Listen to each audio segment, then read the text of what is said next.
Hi guys, welcome back to my channel and thank you guys for stopping by. If it's your first time here, my name is Judita and on Sundays I share with you guys marriage related content. So today I want us to talk about some things that I wish I did before I got married. If you have been on my channel for a while, you know that I got married when I was 21 and 7 years down the line, this is not a video of me regretting when I got married. In fact, I feel blessed for getting married at the time when I got married. I feel blessed for getting married to whom I got married to. But then there are a couple of things that I feel like I would have loved to have done them before getting married. I would have loved to experience them, and I actually still crave to experience those things. And as time goes by, I realized that if I probably had experienced them, then maybe some things I would have handled better in my marriage, or some things I would have more experience in. But then again, I have the knowledge of the fact that we human beings, most times when we are in this situation, we feel like we'd be better off if we were in the other situation.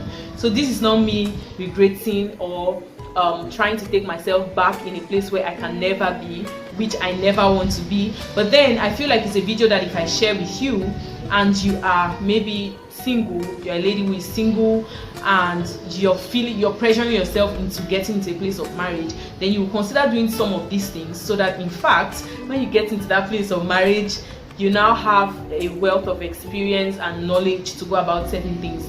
So the first experience that I so much crave is to live alone. In thinking about it, I feel like a lot of women don't have the opportunity to live alone.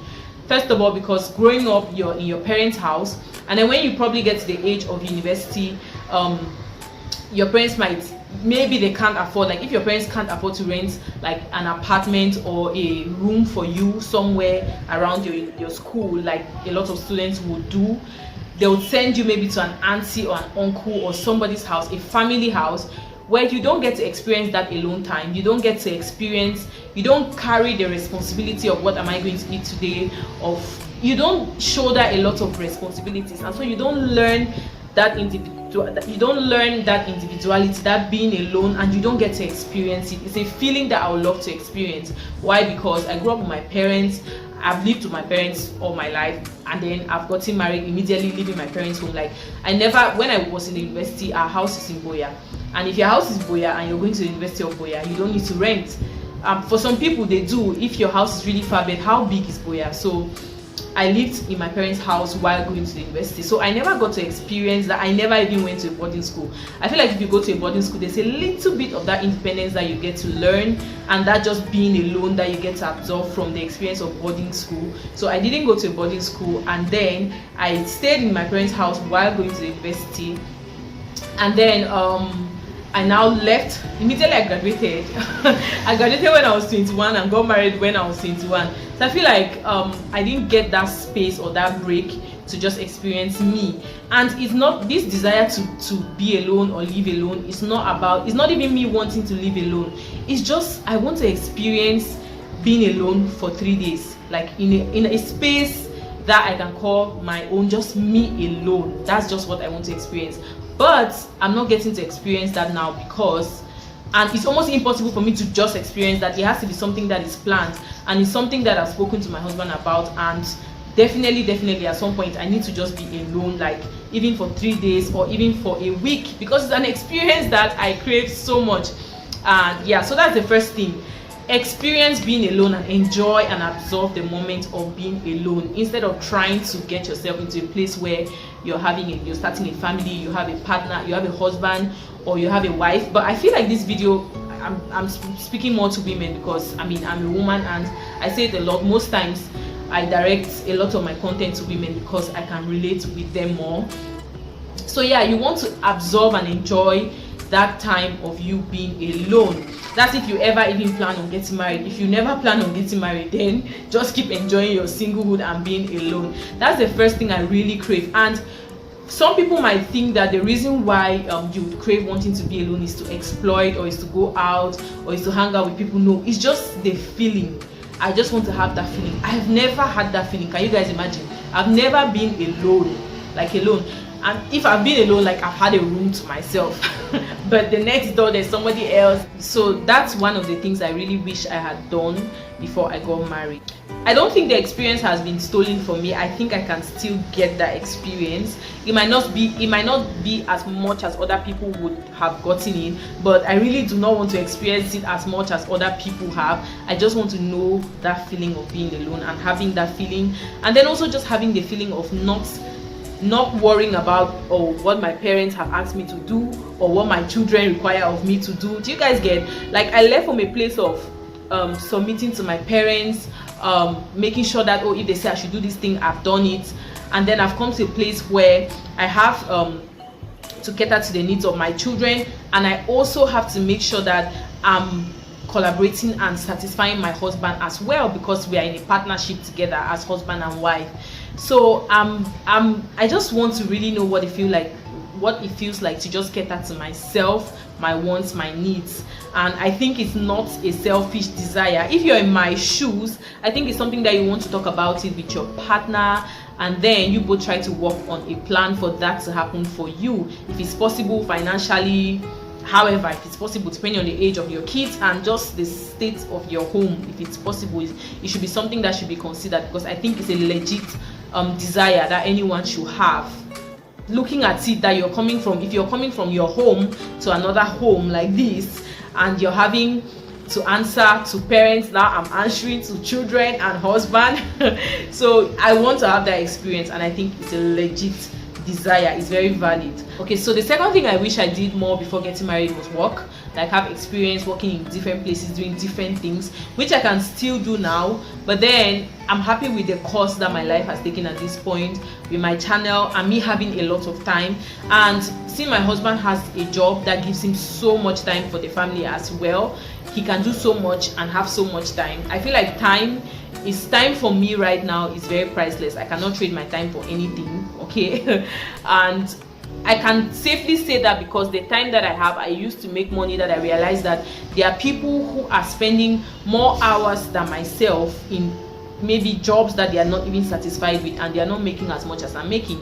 So in my head, I'm considering, okay, if I put in more effort, if I do more in this thing that I love, and if I improve myself into so and so way. But then also, I do really want to have like a corporate job experience, but in a different way, maybe after my master's or something. Like, I don't feel pressure to get into something right now, but I just feel like improving on the one that I'm doing, on what I'm doing right now on YouTube, and the other things that I do on the side, and increase my sources of income and my knowledge on finances as a whole.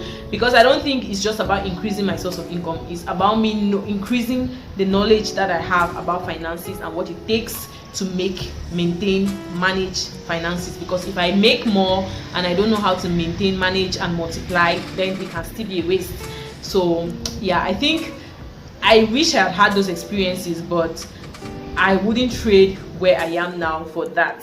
So if you're in a position, this is just to say that if you're in a position where you are single and you're constantly attending marriage conferences, not to say that this is wrong, you find a lot of women, they want to attend marriage conference, marriage seminar, marriage this, marriage that. But when there's a seminar or a conference on financial literacy, I don't know how many women you're going to find there. Maybe now there's a lot more, but I'm hoping that if you're one of those people that invest so much in one side and not investing in the other, maybe you should consider that during your single period, because it's easier for you to manage certain things as an individual than when you get coupled with somebody else. Now it becomes more of one person is putting in, you're putting in, and then there has to be like a compromise and syncing of you both. So if you cannot handle it on your own, then how are you going to handle it when it's being merged with somebody else? So you want to become financially literate in your single days as a woman. The last one which I'm going to talk about is traveling, which I feel like is somehow tied to alone time. They are all just tied together. But yeah, traveling, I would have loved to travel more when I was single, because when you're single you can up and go, but when you're married you cannot up and go. You cannot up and go, no matter how you want to say it. You can't up and go. How do you want to up and go, especially if you have children? And even if you don't have children, before traveling, at least your husband has to know that you are traveling. But even when you're single, if you're answerable to your parents. But if you're single and out of your parents' home, like living on your own, like I was saying before, you might not really need permission. You might just need blessing, like, oh, I'm traveling to this place, oh, okay, safe journey. But then you don't really need permission, or you don't need approval, or you don't need consent. But when you're together with somebody, it needs to be planned. You need to say, oh, and then the finances as well, because depending on how you are handling your finances as a couple, if you are, I don't know, like couples that don't join their money, I don't understand. You are one, but your money is two. Anyways, I don't know about that, but I feel like somehow, because of the financial implications and everything, you would have to discuss with your partner. If they are children, worst case scenario, you have to take permission from their children and make sure they are either not in school, or you make sure, I mean, by permission, I'm referring to, you need to make sure they are okay. You need to make sure that they have somebody to cater for their needs, and everything in the house is just in order before you leave. But if you're alone, you can up and go. You can pack your bag and say, today I'm going to Dubai, tomorrow I'm going to Senegal, the next day I'm going. So if you are single and you have the opportunity to do these things, please, by all means, do them. Stop spending your time waiting for Mr. Right or looking for. Instead, you are supposed to be in your place, enjoying your life. They'll come and look for you, not you going and looking for. When you're going and looking for, what happens is you just be bypassing him on the road, because he's coming to where God is telling him that you're there, and you're not there because you have gone out to look for. Anyways, I just want to share these points with you guys. I'm really looking forward. The most important one for me right now is I'm looking forward to being alone, because that's the one that needs a lot more planning and finances, of course, because I'm not going to be alone in the house. I have to go somewhere calming, somewhere relaxing. I'm really looking forward to do that. It's going to make me so happy.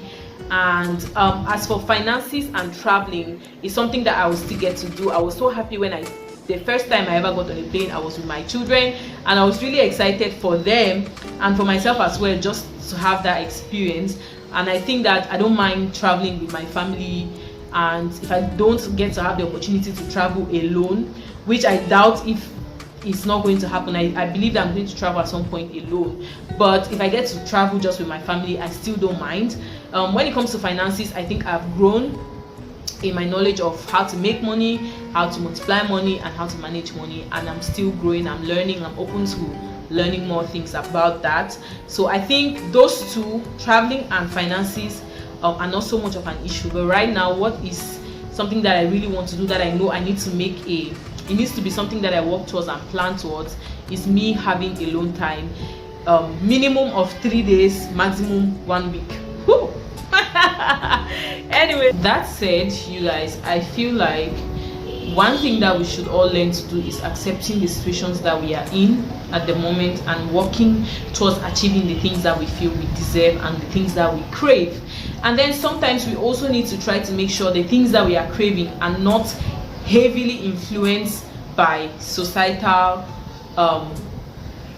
what's the word, by what society says. Now, it's inevitable that society is going to influence you one way or the other, but you need to check for your sanity's sake that this thing that I'm so badly needing, this thing that I feel like I cannot do without, it's not simply because society has said that, oh, I should do this, or because other people are doing it. So you need to check all these things. Like if you're in a position where, oh, you're married or you're single and you feel like, oh, I should do this, or I should be doing this, or I should have done this.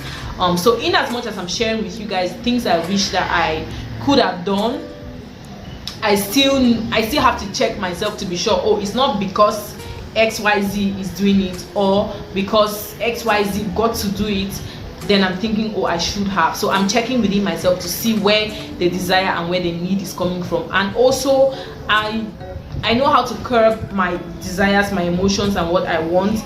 I know how to be able to look at things in my family realistically and say, okay, this is what I can do at this point, and this is what I cannot do. So you want to check that, okay? Check that, and be sure that you're not being heavily influenced into the things you think you want. Yes, thank you guys for watching this video. If you can relate, leave it in the comment section. If you cannot relate, leave it in the comment section. Please share this video with your friends and your friends' friends and your family and your extended family members and everybody. Thank you for watching, and I'll see you guys on my next one. Bye.